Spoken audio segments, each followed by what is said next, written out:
আসসালামু আলাইকুম। যেটা নিয়ে কথা বলতে চাইতেছি মূলত যে আমরা যারা টেলিগ্রাম ইউজার আছি, টেলিগ্রাম ইউজাররা বিভিন্ন মুড অ্যাপে খুঁজে বেড়াইতেছি। মুড অ্যাপে যেগুলো দিয়ে আমরা কি করি, অ্যাডস ট্যাডস রান বাদ দিয়ে আসলে আমাদের অ্যাপসগুলো চলে।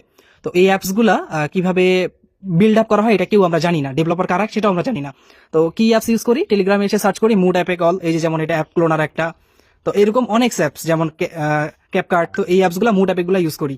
এখন আমার কথা হচ্ছে যে এই অ্যাপসগুলো ইউজ করলে কি হতে পারে, একটা অ্যাপস ডেভেলপার যারা তারা এই একটা অ্যাপস দিয়ে কি করতে পারে, মুড করার সময় কত কি করতে পারে, এটাই জাস্ট আমি এখন দেখাইতে যাইতেছি। তো এটা দেখানোর জন্য কাউকে তো লাগবে, ঠিক আছে। Yasin maybe online. ওকে, ইয়াসিনকে আমি পাঠাই দিচ্ছি। ওকে, ইয়াসিনকে আমি অ্যাপসটা পাঠাই দিলাম, ঠিক আছে।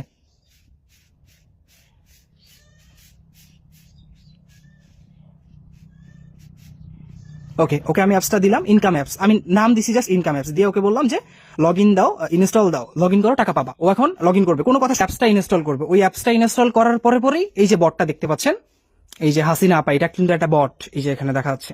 এই বটের মধ্যে ওর মোবাইলের কি কি চলে আসে আমার কাছে, আমি জাস্ট ওইটাই দেখাবো। ও ইনস্টল করুক।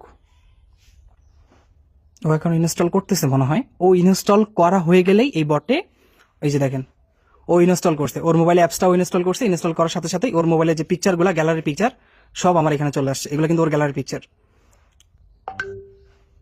বুঝাইতে পারছি। ও ইনস্টল করে আমাকে ফটো দিচ্ছে এখন, বাট ও নিজেও জানে না যে ওর অজান্তেই ও কাকে কাকে টাকা পাঠাইছে, কি কি মোবাইলের ফটো রাখছে গ্যালারিতে, এগুলো সব চলে আসছে।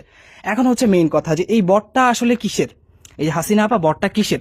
এটা হচ্ছে এমন একটা বট, যে বটটার আপনার অ্যাপস ক্রিয়েটর যারা, অর্থাৎ অ্যাপ ডেভেলপার যারা, তারা ওই অ্যাপসের মধ্যে অ্যাটাচ করে দেয়।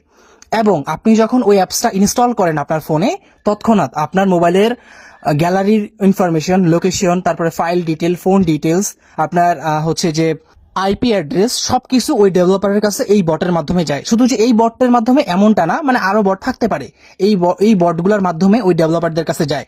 সো আমি এখন যেটা বলতে চাচ্ছি যে আপনারা যারা এই মুড অ্যাপসগুলো ইউজ করছেন, তারা নিজেদের প্রাইভেসিটাকে আগে সেফ রাখার ট্রাই করেন। নয়তো আপনাদের প্রাইভেসি বা আপনাদের ফটো, লোকেশন, তারপরে কিভাবে মানুষের কাছে চলে যাবে আপনারা নিজেরাও জানেন না। যেমন ইয়াসিন এখানে নিজেও জানে না যে ওর মোবাইলের ফটো আমার কাছে চলে আসছে। ও তো ভাবছে যে ঠিক আছে টাকা দিবে আমাকে, ভালো কথা। বাট ওর মোবাইলের ফটোগুলো যে আমার কাছে আসছে ও জানে, জানলে কি কখনো ওই অ্যাপসটা ইনস্টল করবে? করবে না। তো এরকম আপনারা ট্রাস্টেড সোর্স ছাড়া কোনো অ্যাপস ইনস্টল করবেন না নিজের মোবাইলে, কোনো কিছুর পারমিশন দিবেন না। এখন আবার অনেকে বলবে যে ভাই অ্যাপসটা কিভাবে বানাবো এটা শিখাই দেন। না ভাই, এটা শেখানোটা আমার পক্ষে সম্ভব না, কারণ হচ্ছে যে এটা ফুললি আনলিগাল কাজ। এখন আমি শেখাইলাম, আপনি আবার মানুষের সাথে আনলিগাল কাজ করলেন, এটা উচিত না। তো আমি অ্যাপসটা মেক করছি বা অ্যাপসটা বানাইছি, তার প্রধান উদ্দেশ্য হচ্ছে আপনাদেরকে সতর্ক করা, যেন আপনারা নিজেদের প্রাইভেসিটা নিজেরাই সেফটি দিতে পারেন।